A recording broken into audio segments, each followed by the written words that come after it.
Right now, extreme heat is causing problems across California, and they're dealing with a problem we know all too well: high temperatures pushing the power grid to its limits.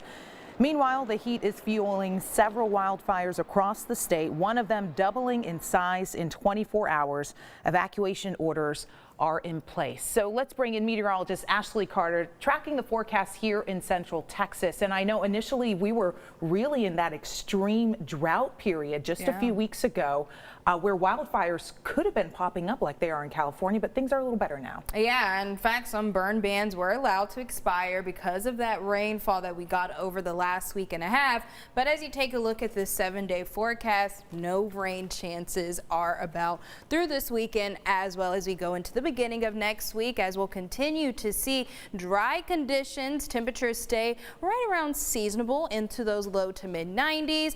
It's going to be humid, however, to start off the 7-day forecast, but a cold front Sunday is going to bring us some changes once we roll into this next work week. So as I mentioned, things are quieting down across the state of Texas. This is your look at radar, and as we take that zoom into Central Texas this morning, you don't need the umbrellas whatsoever. It is nice and quiet to start off this day, but as things are quieting down here, we're still getting some activity if you're tracking the tropics. So here's that latest update with both of these tropical systems. Tropical storm Danielle, that has now downgraded from a hurricane to a tropical storm with this latest update. And as we take a look at that track, we're going to start to see it takes a little bit of a turn and then continue to weaken as we go into this weekend. So there's also Hurricane Earl that's going to do the opposite. And it's expected to strengthen over today as we head into your Friday, and by the time we get into your early overnight hours for your Friday morning,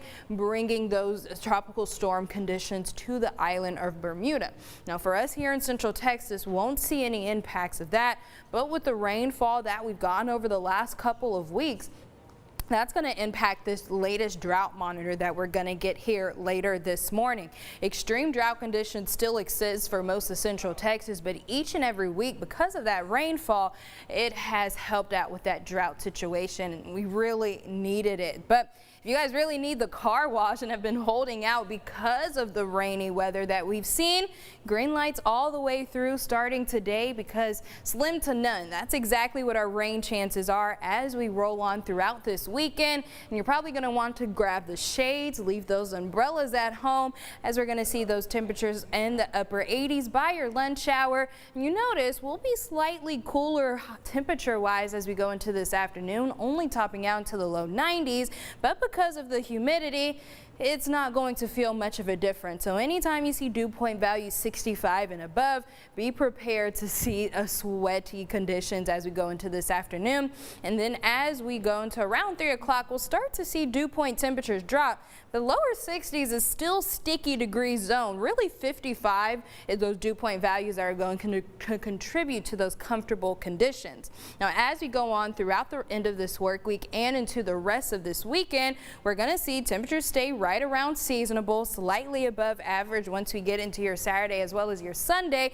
But again, because of that humidity sticking around, if you're going to be outdoors this weekend, you may break a sweat. Now once we go into your Sunday, the cold front moves through. It's going to lower these temperatures as well as the oppressive humidity we've been feeling.